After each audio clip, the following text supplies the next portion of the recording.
Hi, Craig here from GTconsult.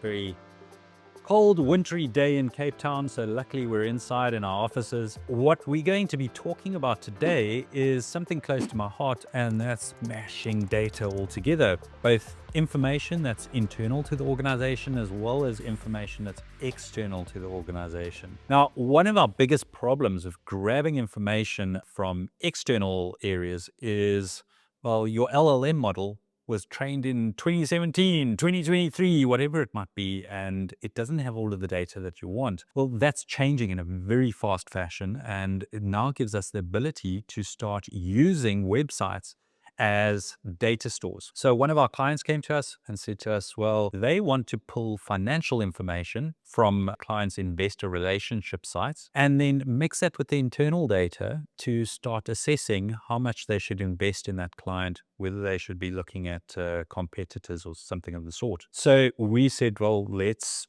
look at Copilot Studio to do that exact process for you, either through an autonomous agent where you kick it off and let it run and create a research project where it builds the data, or in a Q&A RAG type fashion where you ask it questions and get responses. So today we're going to look at the second of those, the Q&A, and look at the types of information that we might pull in. Okay, so let's jump straight into that. Okay, so we're starting off in our marketing information Q&A bot, basically in Copilot Studio. It is an agent, but it's an agent that is, unlike most of my examples, this one's reactive. Most of my examples is proactive, where the agent kind of kicks itself off and completes a task without you getting involved. In this case, it's a Q&A. I'm asking it questions, but I'm asking it questions that are relevant to information that is found on a website, as well as information that's internal to us. So in terms of this, instruction is you're a strategic assistant that looks at companies' financials to understand their strengths in the market and their growth. You analyze the information to look at the company's financials that are provided or from an upload or linked document. You cross-reference the knowledge source to internal customer documents to understand their current store numbers per region, square meterage, spend, etc. And then you assess whether that customer is financially and operationally ready for expansion and suggest which markets to target. Finally, highlighting any financial risks, and then suggest 3 to 5 similar companies in the same industry. In our case, we're looking in South Africa, that could be potential new customers based off of the growth. We break into making the response clear, precise, structured, evidence-based, using bullet points or headings for clarity, and breaking into financial summaries around the current engagement overview, expansion recommendations, etc. Now, we've linked this to a number of different sites, and we've done that using our knowledge. So here we've got an internal customer documents where we store all of the information around stores and regions and all of the rest. And then we've got some client information that is sitting on their website. Now, is this open to everyone? Yes, it is. So how do we add a knowledge source like that? Well, you can add in your knowledge source and choose a public website. Simply put in the website address. You can say whether you're the owner of this website or not. And you can also identify whether that information for that site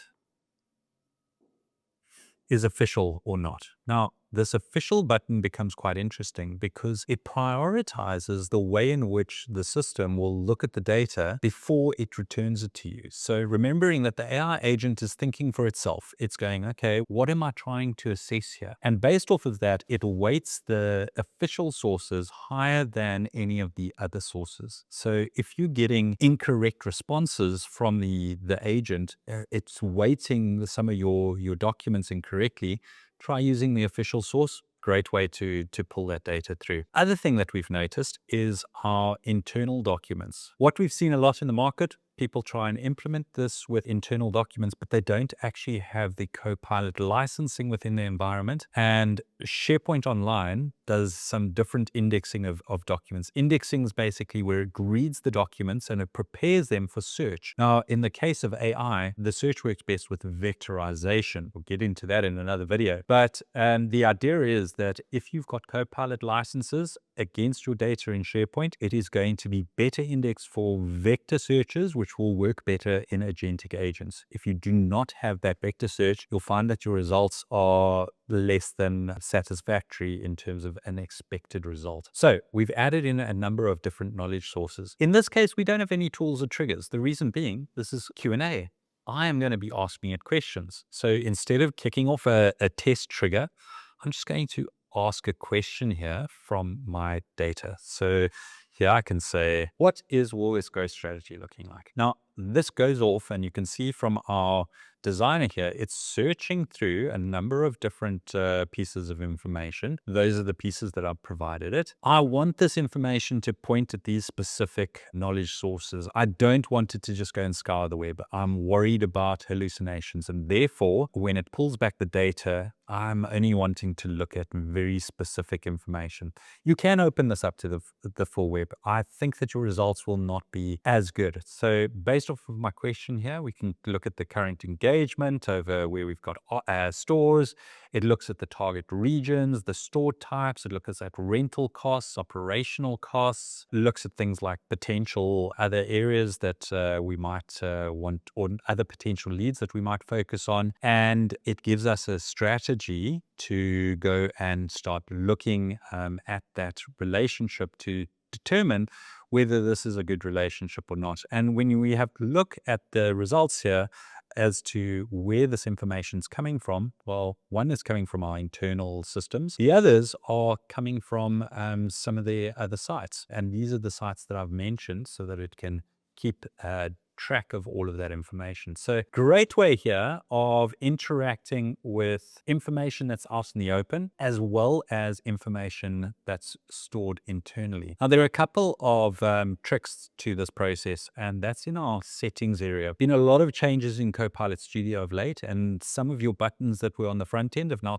moved across into the settings area. What you'll see here is allowing responses to be dynamic. That's that whole orchestration where the AI agent figures out what it needs to do. If you turn that off, it flips over to what was really a Power Virtual Agent until Copilot Studio came out. You can also allow deep reasoning, where you allow the AI actions to get that little bit deeper. It takes a little bit longer for your answers to come out, but they might be better researched. Some of the other things that you might look at, which model you're using. So at the moment, you've got the choice of GPT-4 Mini or 4.0. You might see different results and different speed coming out of those models. The content moderation is quite interesting. So it automatically can moderate your content, but based off of that, you can set up your content moderation message as well as what level. I've set this to low because, well, it's looking at our own internal data. I'm more interested in more defined results than moderating the content that's coming through. So I've set that to low. When it comes to our knowledge source, you'll notice that I've turned off the general knowledge. I don't want this using the LLM knowledge. I only want it using those knowledge sources that I've created, and it's not using information from the web except for the knowledge sources that I've given it. So those are some of the changes that have appeared in settings, and very important when you are generating these types of answers in RAG, where you want quite a consistent answer based on what this agent is trying to achieve. And in this case, it's looking at market information, where we want it to be quite consistent around growth, financials, and the rest. So hopefully that's given you an idea of how you can use knowledge sources that are on the public domain, such as the internet, without opening up everything on the internet, so they can still be very focused, and assist you with melding that with your internal data for strategic purposes. Hopefully that helps you, but we'll be back with more insights into Copilot. See you soon.